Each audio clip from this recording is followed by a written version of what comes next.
নমস্কাৰ মই স্মৃতি আপোনালোকৰ ওচৰলৈ লৈ আহিছোঁ এটা নতুন ভিডিঅ'ৰ সৈতে আজি আমি পঢ়িম ৰিডিং কম্প্ৰিহেনশ্যন ৰিডিং কম্প্ৰিহেনশ্যনৰ কাৰণে আপোনালোকক এটা সিম্পল টিপছ দি দিছোঁ যেহেতু আমাৰ হাতত সময় নিচেই কম থাকে গতিকে আমি কম্প্ৰিহেনশ্যনটো গোটেইটো পঢ়ি টাইম ৱেষ্ট কৰাতকৈ কোৱেশ্চনখিনি যদি চাই লোৱা হয় তেতিয়াহ'লে বেছি সোনকালে উত্তৰবোৰ পোৱা যায় আৰু গোটেইখিনি কোৱেশ্চনটো আপোনালোকে যেহেতু মনত ৰাখিব নোৱাৰে গতিকে প্ৰথম কোৱেশ্চনটো চাব তাৰ অপশ্যন কেইটা চাব 4টা বা 5টা অপশ্যন যেটাই দিয়া থাকে সেই অপশ্যন কেইটা চোৱাৰ পাছত তাৰ কিৱৰ্ডটোৰ জৰিয়তে আপোনালোকে কম্প্ৰিহেনশ্যনত এনসাৰটো বিচাৰিব গতিকে আহক আৰম্ভ কৰোঁ question number 1 Question number 1 asile, what do you understand by the term globalization as mentioned in the passage? Yat koise keyword to hogol globalization and globalization or meaning bujaise. Aru et option keita dise it means the policy or practice of restructuring or reforming the economic and political system. Second, it means the provision of capital for a company or the conversion of income or assets into capital. Option 3, it means a general statement or concept obtained by inference from specific cases. Fourth option is, it means something which covers or relates the whole world instead of being confined to a particular country. The keyword globalization re ami arambho koru. প্ৰথম পেৰাগ্ৰাফটোলৈ গৈছো Globalization has emerged as one of the most frequently used term of which there is no universally acceptable definition. Worldwide options are divided both in support and opposition of it. মানে globalization or worldwide opinionত কিছুমানে globalization এটো বুলি যদি কয় কিছুমানে বেলেগ এটা কয় অপোজ কৰে যে এটো নহয় Globalization is derived from the term global. Thus, globalization means something which covers or relates the whole world instead of being confined to a particular country. গতিকে দেখিলে আমি এটো পাই গলো globalization means কি যেটো question খুদিছিলে globalization means something which covers or relates the whole world instead of being confined to a particular country. এটা আমি এটো কথা মন কৰিব লাগিব যে এই বাক্যটো এক্স্যাক্টলি এইটোৱে কোৱেশ্চনত আছে নাই কেতিয়াবা এনেকুৱা এটা ওয়াৰ্ড ভৰাই দিয়ে যেটো অপোজিট মিন কৰি দিয়ে আৰু সেই ফালৰ পৰা এই অপচনটো ইনকাৰেক্ট হৈ যায় ইয়াত কৈছে যে গ্লোবালাইজেশন মানে হোল ওয়াৰ্ল্ডৰ কথা বুজায় না কি এটা পাৰ্টিকুলাৰ কান্ট্ৰিৰ কথা বুজাইছে গতিকে অপচন পুনৰ কোৱেশ্চনটো আহিছো globalization as mentioned in the passage it means something which covers or relates the whole world instead of being confined to a particular country so question number 1 or correct answer is option number 4 ahisu next question aloi what does the term internationalism as a political process highlight internationalism bisaribo lage what is the term internationalism what does it mean it highlights a process by which an individual or group comes to adopt increasingly extreme political social or religious ideals and aspirations that reject or undermine the status quo or undermine contemporary ideas and expressions of freedom of choice B. It highlights increasing political, social, economic, and cultural relations among various nations of the world. C. It highlights the stage of human social development and organization which is considered most advanced. ইয়াত যদি কেটামান আমি keyword চাওঁ ইন্টাৰনেশ্যনেলিজমৰ কাৰণে প্ৰথমটোত কৈছে political, social, religious ideas and aspirations. Nextটোত কৈছে political, social, economic, and cultural relations. আৰু তাৰ নেক্সটত কৈছে human social development and organisation এতিয়া এই গোটেই তিনিটা হ'ব নে ইহঁতৰ মাজত এটা হ'ব ইয়াত আমি অপশ্যন কিটাটো যদি চাওঁ option only A only B only A B and all A B C অৰ্থাৎ অল এ বি চিও ইণ্টাৰনেশ্যনেলিজমে বুজাব পৰা এটা প্ৰবেবিলিটি আছে গতিকে আমি ইণ্টাৰনেশ্যনেলিজম এই কিৱৰ্ডটো সৈতে পেৰাগ্ৰাফটোত ক'ত ই কি মিন কৰিছে সেইটো আমি চাব লাগিব গতিকে আহক আমি আকৌ আগৰ পেৰাগ্ৰাফটোলৈ যাওঁ আমি বিচাৰিম ইণ্টাৰনেশ্যনেলিজম ক'ত আছে ইয়াত যদি আপুনি বিচাৰি যায় ইণ্টাৰনেশ্যনেলিজম গ্লোবালাইজেশ্যন ইমাৰ্জ আপুনি ফাৰ্ষ্ট যাব পাৰে য'তে আপোনালোকে ইণ্টাৰনেশ্যনেলিজম ৱৰ্ডটো পায় ইয়াত এটা পালে what happens in one country has its impact on others we are using the term internationalism as a political process this process highlights increasing political social economic and cultural relationship বুলি কৈছে তাক বাদ দি ইয়াত একো কোৱা নাই এই যেটো কৈছে কালচাৰ ৰিলেশ্যনছ বুলি আমি এটা অপশ্যন পাইছিলোঁ সেইটোৰ কথা কৈছে ষ্টিল আমি নেক্সট স্লাইডটোলৈ যদি একবাৰ আহোঁ ইণ্টাৰনেশ্যনেলিজমৰ বিষয়ে যদি ক'ৰবাত কৈছে তেতিয়াহ'লে সেইটো আহিব পাৰে গতিকে ওপৰে ওপৰে এটলিষ্ট আপোনালোকে চাব কিয়নো ইয়াত গোটেইকেইটা মিনিঙো বুজাব পৰা বুলি অপশ্যন এটা আছিলে all option A B C বুলি যিহেতু আছিলে সেইকাৰণে আপোনালোকে ইয়াতে ক'ত ক'ত ইণ্টাৰনেশ্যনেলিজম ৱৰ্ডটো পায় বিচাৰিব লাগিব মোৰ বোধেৰে এইকেইটা শ্লাইডত ইণ্টাৰনেশ্যনেলিজম ৱৰ্ডটো আমি বিচাৰি পোৱা নাই গতিকে সেই ৰিলেশ্যন বুলি যিটো অপশ্যন আছিলে সেইটোৱে কাৰেক্ট হ'ব এইটো It highlights increasing political, social, economic, and cultural relations among various nations of the world. Option B. Among, আকৌ এবাৰ আপোনালোকে verify কৰি ল'ব পাৰে. It highlights increasing political, social, economic, and cultural relations among various nations of the world. সেইটো আছিলে নে নাই আমি একবাৰ চাই দিওঁ. Various nations of the world. Various nations of the world. আকৌ আমি গ'লোঁ. এইখিনিতো আপোনালোকৰ উপায় নাই বাৰে বাৰে এনেকৈ ঘূৰা পকা কৰিয়ে চাব লাগিব যিহেতু আপোনালোকে গোটেই পেছেজটো মনত ৰাখিব নোৱাৰে আপোনালোকে মাত্ৰ এবাৰেই পঢ়িছে সেইকাৰণে ইয়াত পালে ইণ্টাৰনেশ্যনেলিজম এইটো various nations of the world বুলি আছে গতিকে আমি আমাৰ উত্তৰটো বিচাৰি পাই গ'লোঁ আহোঁ নেক্সট কুৱেশ্যনলৈ এইটো কাইণ্ড অফ আমি ভেৰিফাই কৰি ল'লোঁ হয়নে ইয়াৰ মাজতে আপোনালোকক এটা কথা কৈ থওঁ যে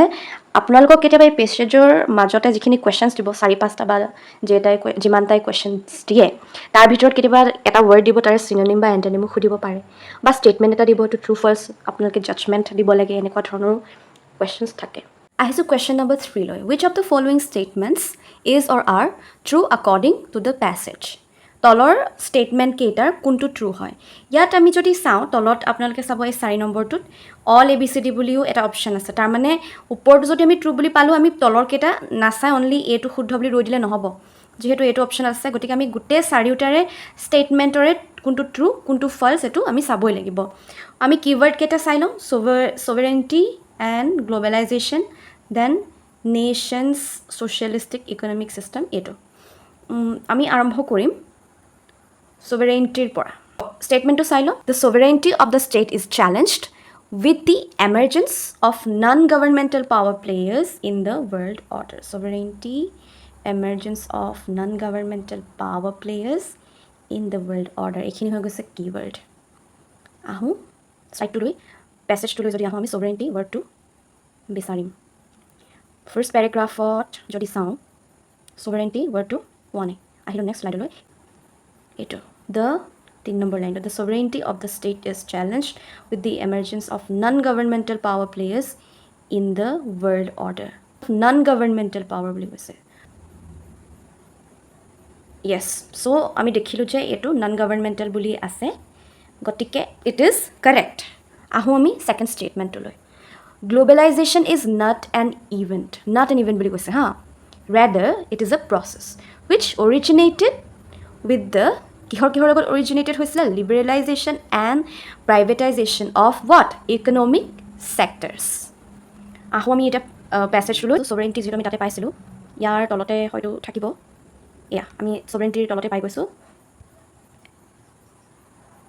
globalization is not an event rather a process which originated with the liberalization and privatization of the economic sectors okay so the second statement is also correct এটা আমি দেখিলো a correct হল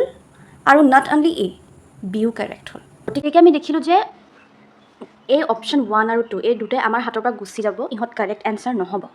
কিয়নো স্টেটমেন্ট b টো শুদ্ধ হয় আৰু statement a টো শুদ্ধ গতিকে অনলি a আৰু অনলি b এই দুটা অপশ্যন আমাৰ হাতৰ পৰা গুছি যাব বাকি থাকিব অপশ্যন 3 আৰু অপশ্যন 4 এই দুটা either both a and b correct হ'ব বা all abcd correct হ'ব এতিয়া যদি আমি এই অপশ্যন দুটা চাওঁ দেখিছো যে লাষ্টৰটোত c আৰু d দুটা আছে আৰু প্ৰথমটোত অনলি a b আছে গতিকে আমি ইয়াতে এটা আপোনাক সৰু টিপ শিকাই দিছো যদি হে এনেকুৱা ধৰণে অপশ্যনটো দিয়া থাকে তেতিয়া চাব যে এই c আৰু d ৰ ভিতৰত যিকোনো এটা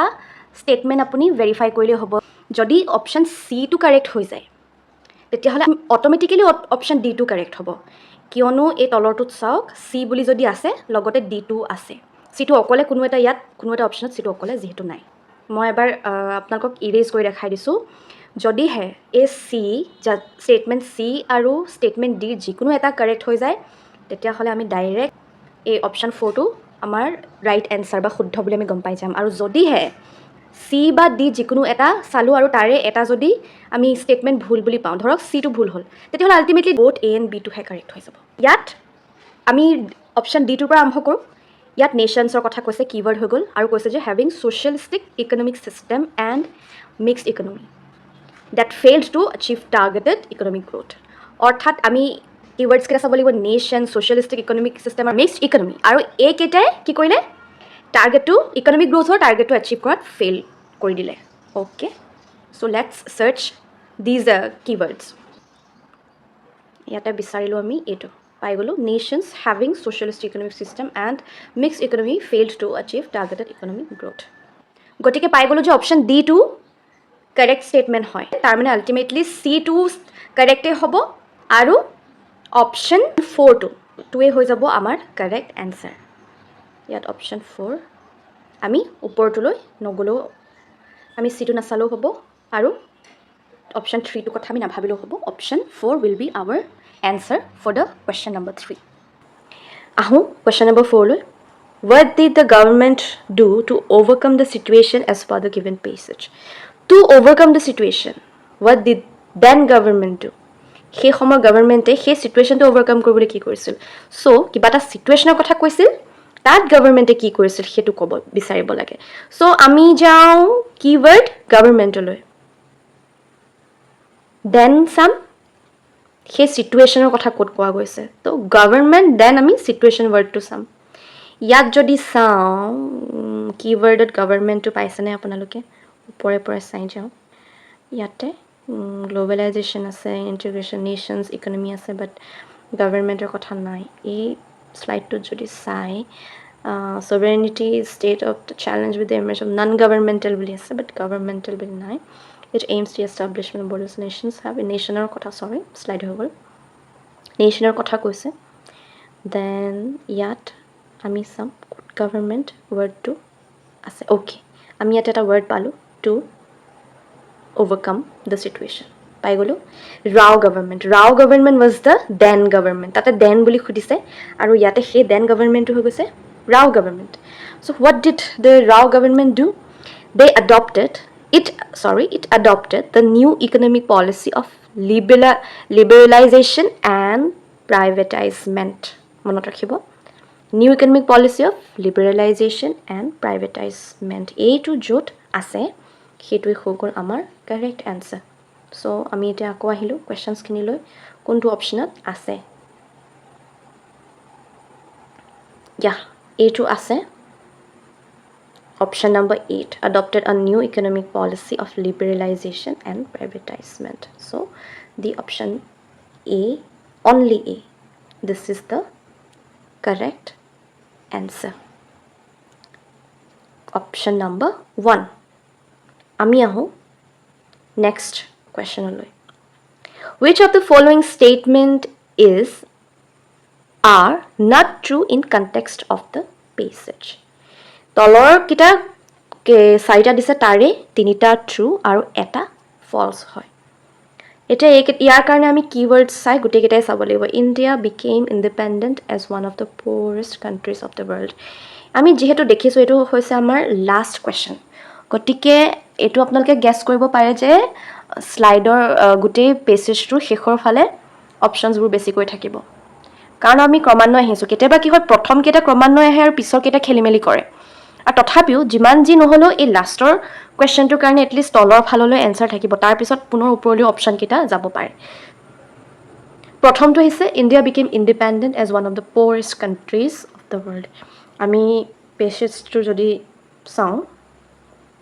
লাষ্টৰ পৰাই আৰম্ভ কৰোঁ যদি এই ষ্টেটমেণ্টটো পাই যাওঁ সেইটো কাৰেক্ট আমি ইনকাৰেক্টটো বিচাৰিব লাগে আমি তলৰ পৰাই যদি চাওঁ তলতে ইণ্ডিয়া ৱৰ্ডটো আমি হাইলাইট কৰিলোঁ কিৱৰ্ড হিচাপে যদি লওঁ দেখা পালোঁ যে এইটো লাইনটো আছে India became independent as one of the poorest countries of the world গতিকে এইটো অপশ্যন হৈ গৈছে এইটো অপশ্যন হৈ গ'ল correct it is not incorrect so' ইয়াতে আমি ইনকাৰেক্টটোহে বিচাৰি উলিয়াব লাগে নেক্সট আহিলোঁ the British colonial rule had destroyed the self-sufficient agrarian economy. এটা এইটো যদি আমি বিচাৰো এইটো হয়তো সেই লাষ্টৰ পেৰাগ্ৰাফতে থাকিব দেখিলো আমি লাষ্টৰ বাক্যটোত আছিলে আৰু এটাই বাক্য বাকি আছে সেইটোৰ পৰা আৰম্ভ কৰো সেইটোৱে হৈ গৈছে option The British colonial rule had destroyed the self-sufficient agrarian economy. গতিকে এই দুটা যেহেতু লাষ্টৰ গতিকে বাকি অপচন কেইটা উত্তৰ মাজত থাকিব সেইটো আমি গম পাই গৈছো বাকি দুটা যদি চাও আসিলে ইয়াত question 2 The Western companies were in search of business locations in different parts of the world. The Western companies to আমি keyword হিচাপে লৈ আমি paragraphত passageত গৈ বিচাৰিম আকবাৰ বাক্যটো ভালদৰে মনত ৰাখি লওক The Western companies were in search of business locations in different parts of the world. Western company were different parts of the world business location বিচাৰিছে বুলি কৈছে গতিকে হক আমি চাও Western companies to ক'ত বিচাৰি পাম আমি লাষ্টৰ পৰা আৰম্ভ কৰো Western companies বুলি যদি আমি ইয়াতে বিচাৰিবলৈ যাও ওকে এইটো স্লাইডত Western company কথা নাই ঠিক আগৰটোলৈ যদি আহো সৰি ভুলতে স্লাইড হৈ গল এয়া প্ৰথমটোতে আছে Western companies faced economic crisis গতিকে ইয়াতে পাম Western companiesৰ কথা economic depression lowered down the profit of big industries instead of depending on their own market the entrepreneurs wanted to expand their business in other countries of the world while these Western companies were in search of market in different parts of the world okay ইয়াত কৈছে যে the Western companies were in search of market but a option to দিছিলে the Western companies were in search of different location বুলি আছিলে যদি আপোনালোকে ইয়াতে চাই এইটো হগল different location business location sorry গতিকে এইটো স্টেটমেন্ট হগল wrong গতিকে আমি গম পাই গলো এইটোৱে wrong গতিকে নেক্সটলৈ আপোনালোকৰ সময় যেটো নাই নগলো হ'ব কিন্তু আজি যেটো আমাৰ হাতত সময় আছে গতিকে চাই থৈ দিও এবাৰ যে লাষ্টৰ অপচনটো শুদ্ধ হনে নহয় the process of economic liberalization began as a precondition of globalization economic liberalization word to highlight কৰি আমি চাও precondition of globalization বুলি আছে নাই বিচাৰিব লাগে so liberalization word to আমি we are searching for globalization আছে ইয়াত but liberalization I guess নাই but এইটো যদি চাও the process of economic the process of economic liberalization began as precondition of globalization যি হোক আমি আমাৰ উত্তৰ কেটা পাই গলো এনেকৈ আপোনালোকে এটো জাস্ট মোৰ টিপ হয় যে আপোনালোকে এটা কোৱেশ্চন চালে অপচন চালে দেন পেছেজত গৈ আনসাৰ বিচাৰিলে আৰু কিৱৰ্ড টু দি যদি বিচাৰে আনসাৰবোৰ সাধাৰণতে পোৱা যায় গতিকে ৰিডিং কম্প্ৰিহেনশন ইমানতে সামৰণি মাৰিছো পুনৰ এটা ৰিডিং কম্প্ৰিহেনশন লৈ আপোনালোকৰ ওচৰলৈ আহিম তেতিয়ালৈকে গুড বাই এইখিনিতে আপোনালোকক এটা ইনফৰমেশন জনাই থব বিচাৰিছো আমাৰ এপত আসাম গভৰ্ণমেণ্টৰ বিভিন্ন কম্পিটিটিভ এক্সামৰ বাবে প্ৰিপেয়াৰ কৰাই থকা হৈছে আপোনালোকে যদি বিভিন্ন কোৰ্সত এনৰোলড হ'ব বিচাৰে তেন্তে Edustation এপটো ইনষ্টল কৰিব প্লে ষ্টৰত Edustation বুলি সাৰ্চ কৰিব পাৰে নতুবা কমেন্ট অৰ ডেসক্ৰিপশন বক্সতো আমাৰ এপৰ লিংকটো বিচাৰি পাব ইনষ্টল কৰি use another মেথডত ক্লিক কৰি ফোন নম্বৰটো দিলে এটা OTP আহিব লগইন কৰি লব হোম সেকশনত কোৰ্সসমূহ দেখিব বা ষ্টৰ সেকশনত গলে গুটেই কোৰ্সসমূহ ভালদৰে দেখিব অল ক্যাটাগৰিজ চুজ কৰিব দেন ADRE অৰ TETCOM ৰিক্ৰুটমেন্ট বা স্ক্ৰল কৰিলে অন্য কোৰ্সসমূহ দেখা পাব আপোনালোকে ৰিকুৱাৰমেন্ট অনুসৰি কোৰ্সত ক্লিক কৰি কন্টেন্টত গৈ ডেমো ভিডিওস মক টেষ্ট নোটস ইবুক আদি চাব পাৰে কমপ্লিট কোৰ্সটো আনলক কৰিব বিচাৰিলে আপোনালোকে এনৰোল কৰিব লাগিব আপোনালোকে এপতে পেমেন্ট কৰিব পাৰে অথবা অন্য সুবিধাৰ বাবেও স্ক্ৰিনত থকা নম্বৰত কন্টেক্ট কৰিব পাৰে